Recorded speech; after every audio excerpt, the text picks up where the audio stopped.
The day my mother-in-law moved in uninvited and told me to rest because I was killing her son with my cooking, that was the day I realized, if I don't leave now, I might lose my mind forever.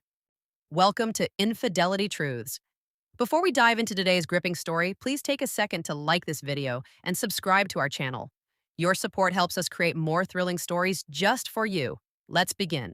When I got married 7 years ago, I truly believed I was stepping into a new life filled with love, partnership, and mutual respect. But I was wrong.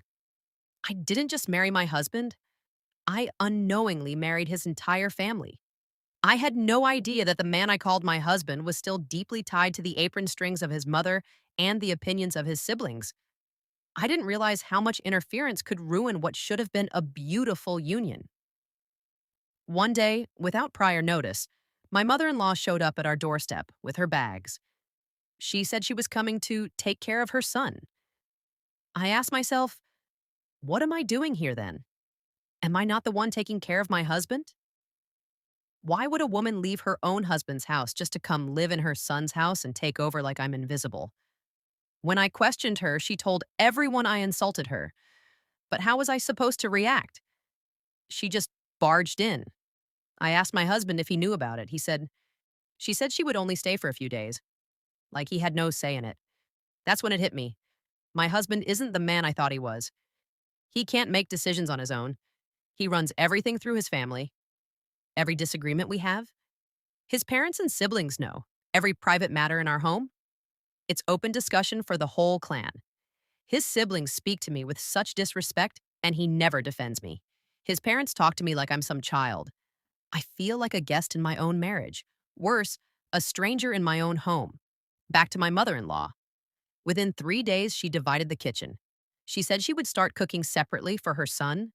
She told me to take a break because my food was the reason her son had been sick. 7 years of marriage, 7 years of cooking, caring, loving, and this woman reduced it all to bad cooking. And my husband? Silent, always silent. I come from a peaceful family, so I tried to manage. I really did. I tried to understand. I tried to be patient. But this woman kept coming, kept disrupting my home. This is the first time she came with her load, but it's not the first time she brought her drama. I told my husband that this wasn't right, that we needed to set boundaries, and he said nothing. Instead, he called his siblings, then his mother, then his father. I was the last to be heard, if I was heard at all. Today, I've made up my mind. I've endured too much. I've been disrespected, isolated, and emotionally abused. No, my husband never hit me, but the words, the neglect, the silence, it bruised me in ways I can't explain. I've been living in a marriage that feels like a prison, and now I want to leave. Let his family take over the marriage they've been controlling for 7 years. Let them continue it without me, because I won't wait until I'm talking to myself, roaming the streets, losing my mind. Marriage is not supposed to feel like madness. That evening, I sat alone in the bedroom, on the same bed where I've cried myself to sleep more times than I can count. My husband was in the living room, eating the food his mother made, laughing with his siblings on a video call, as if everything was perfect. I listened from behind the door as they laughed about how I've finally been tamed. Tamed? 7 years of holding this family together? 7 years of swallowing pain, of being the bigger person, of praying for peace. And now I'm a joke to them? It was like something inside me snapped. I didn't shout. I didn't cry. I didn't even confront him. I just stood up, packed a small bag, and looked around the room one last time. Everything in that house screamed of me. My effort, my sacrifice, my presence. But suddenly none of it mattered, because I no longer belonged there. I walked past him without a word. He looked up, confused. "Where are you going?" he asked. I smiled, one of those painful, tired smiles, and said, "To find myself, because I lost me in this marriage." It's been 2 weeks since I left. 2 weeks of silence. 2 weeks of no calls. 2 weeks of no apologies. And guess what? Not a single person from his family reached out. Not his mother, not his sisters, not even him. It hurt at first. The kind of hurt that sits heavy in your chest, makes you question if the past 7 years even meant anything.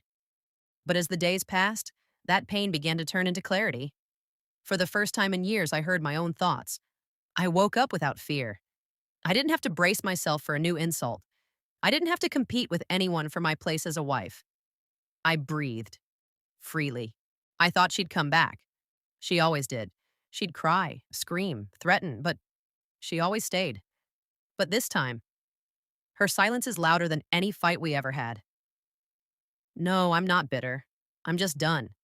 Done trying to fix a man who didn't want to grow. Done begging a family to see me as one of them. Done apologizing for existing. I didn't leave because I was weak. I left because I finally became strong.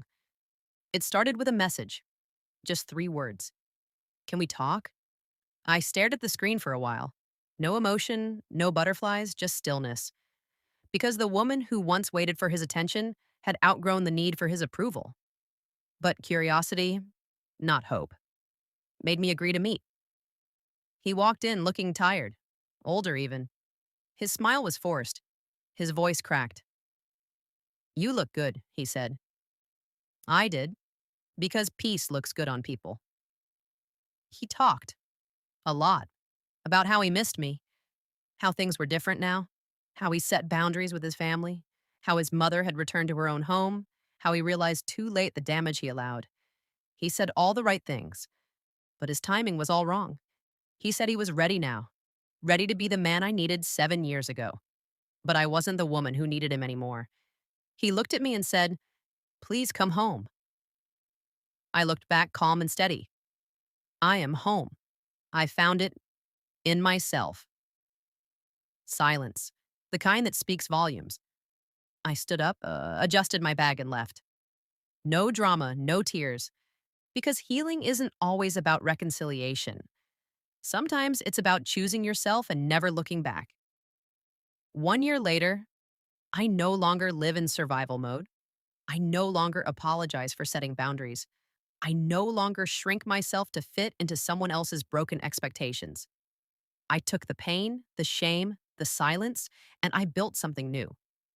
I started a small business. I began sharing my story with other women. I became the woman I once prayed to be. When I was on the floor, broken and begging God for strength. Her speaking confidently at a women's empowerment event. Signing documents for her business. Laughing with genuine friends. Sitting by the beach alone, peaceful, finally free. Dear me, the girl who cried in silence, who questioned her worth, who gave her all and still wasn't enough. You didn't fail.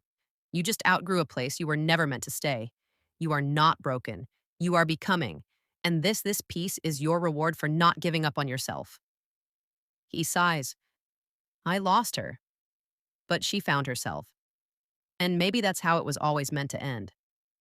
Not every love story ends with forever, but sometimes walking away is the happy ending. Because healing is a journey. And sometimes the bravest thing you can do is choose you. Thank you for watching this story. If it touched you, don't forget to like, subscribe, and click the bell icon for more powerful, real-life inspired stories.